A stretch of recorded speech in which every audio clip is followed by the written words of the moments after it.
شد. جناب ارجمند، در رابطه با این موضوع، وقتمون کوتاه، 3 دقیقه در خدمت شماییم.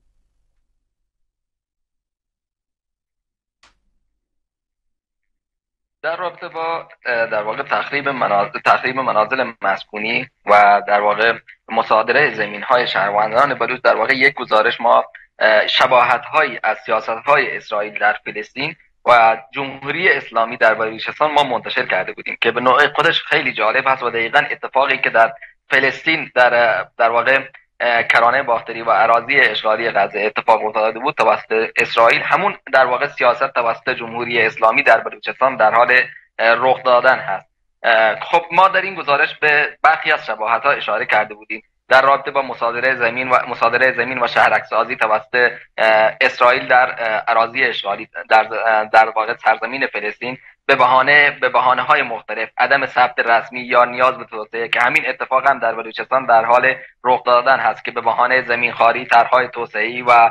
اراضی ملی و منابع طبیعی در واقع زمین‌های مردم بلوچ در حال مصادره شدن هست. تخریب منازل و آواره کردن در واقع ساکنان بومی، همونطور که در روزهای اخیر در چابهار و در منزلاب شاهد بودیم که در واقع منازل مسکونی شهروندان بلوچ توسط نیروهای نظامی، توسط ارگانهای در واقع دولتی جمهوری اسلامی تخریب شدن، سرکوب اعتراضات و نظام سازی منطقه. حالا من نمیدونم، در واقع یک بخش خیلی خاص و خیلی مهم هست که من میخواستم در رابطه با اون صحبت بکنم، اما متاسفانه شما اعلام کردید که فقط 3 دقیقه. بفرمایید. اگر میشه 1.5 دقیقه اینو صحبت کنید ممنون میشم. ببینید، در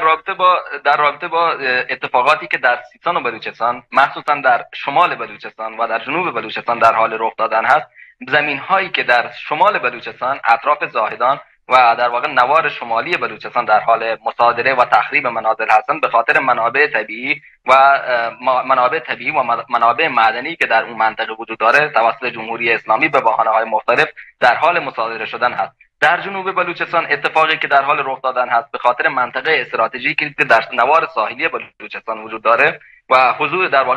در واقع واگذاری زمین‌ها که میشه گفت به عنوان واگذاری زمین‌ها به حکومت چین و در واقع حکومت روسیه در حال اتفاق افتادن هست که مسعود پزشکیان در تاریخ 28 دی ماه 1403 در ملاقاتی که با ولادیمیر پوتین در کاخ کرملین داشت، معاهده 20 ساله امضا کرد بین ایران و روسیه امضا شد که این معاهده شامل 47 ماده بود و تمام جنبه‌های روابط دو کشور رو در بر میگیره که اگر به جزئیات دقیق این معاهده در واقع منتشر نشده، اما بر اساس توافقات مربوط به همکاری‌های اقتصادی و زیرساختی احتمالاً مناطق ساحلی از جمله سواحل بلوچستان رو هم شامل میشه. پروژه کریدور شمال جنوب که در این توافق برجسته شده، اهمیت استراتژیک سواحل بلوچستان به عنوان مسیرهای تجاری بین‌المللی و گسترش حمل و نقل دریایی رو پررنگ میکنه که جمهوری اسلامی از ابتدای انقلاب 57 تبعیض و اقدامات فراقانونی علیه بلوچ و بلوچستان را در پیش گرفته که اکنون نیز سیاست‌های خودش رو بدون توجه به منافع مردم بلوچ داره ادامه میده که این معاهده میتونه پیامدهای منفی خیلی زیادی برای بلوچستان داشته باشه که یکی از پیامدهای اصلی این توافق در واقع همون توافقی که در واقع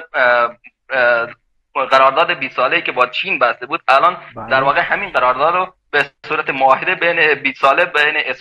بین روسیه و ایران بسته شده که در واقع پیامدهای منفی این در واقع حضور نظامی و امنیتی جمهوری اسلامی بیش از پیش در بلوچستان برای حفظ منافع اقتصادی و اجرای پروژه‌های مرتبط هست. بسیار عالی. متاسفانه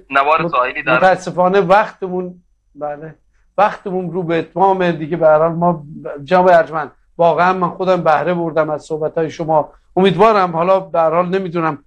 عمری باشه، من فکر می‌کنم هفته دیگه هم شما با ما باشید بد نیست، چون فکر می‌کنم خیلی از حرفای شما باقی مونده که در این برنامه ارائه بدید.